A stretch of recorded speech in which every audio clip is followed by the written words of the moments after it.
Hello. I may have interruptions, and if I do, I apologize. All 5 kids are here, and I tried to explain to them that I'm recording, and I've already had 2 knocks on the door. One came in, sat on the bed, talked to me. It's all good. Okay, so gotta lean for this. I made myself a cup of coffee. This is banana bread scent flavor. I guess you should say flavor. Last Christmas, we had bought the Advent calendar K-Cups after Christmas was over, and they were on clearance. I think they were 75% off or something, and they were $10 a box. I got them for $2.50 a box, and it was like 24 K-Cups, so not bad. I'm not a big fan of flavored coffee, but this one's okay.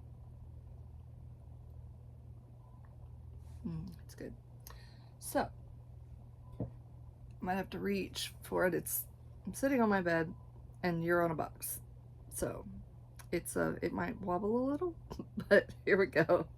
All right, so what I'm going to show y'all today is a couple different things. 3 of my favorite books, cookbooks, kitchen wise. This one is Homemade Best Made. It's from 1998.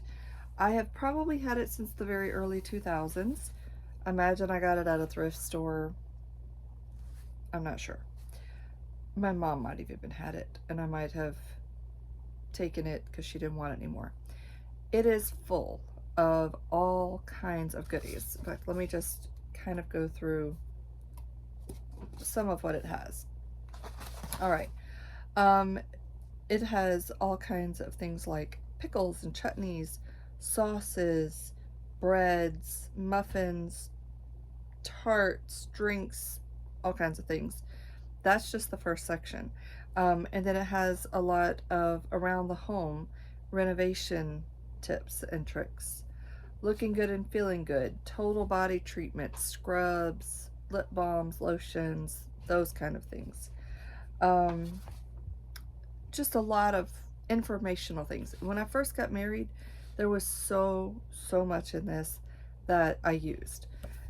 I've kind of learned a lot since then, and I don't use as much, but there's one recipe in here that is my absolute favorite. It's a blueberry muffin recipe.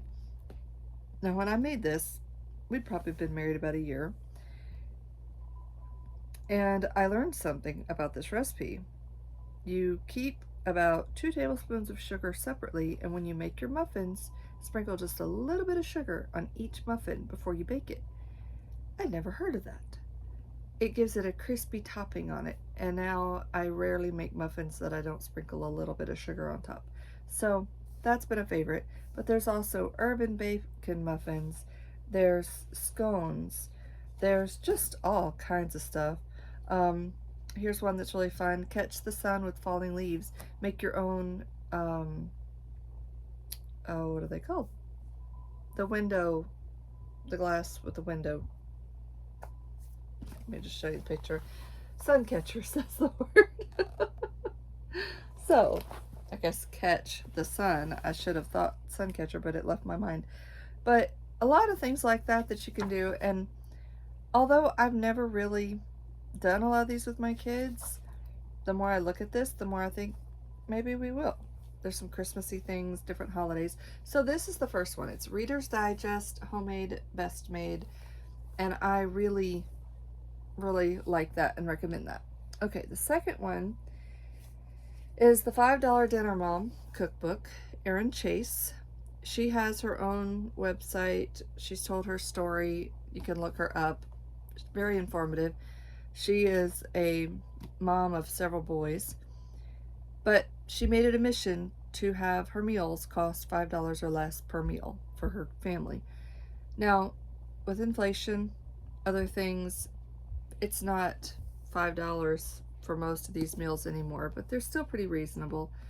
But there is a recipe in here, if I can locate it real quick, because I didn't pinpoint it earlier. There's a salsa verde recipe, and I had never made that before. I'd never even eaten it before. And one day I was looking in here, saw the recipe, and thought, I could make that. We had some tomatillos, so I made it, and it was absolutely delicious. So, I'm almost to it now. That is something that I highly recommend if you want to make your own salsa verde, especially if you have tomatillos. I have made it with regular green tomatoes before, um, when I had extras. It's super easy. 1 pound of tomatillos, 1 jalapeno pepper, 2 garlic cloves, lemon juice, sugar, and salt. And it has all the instructions. Super, super simple recipe.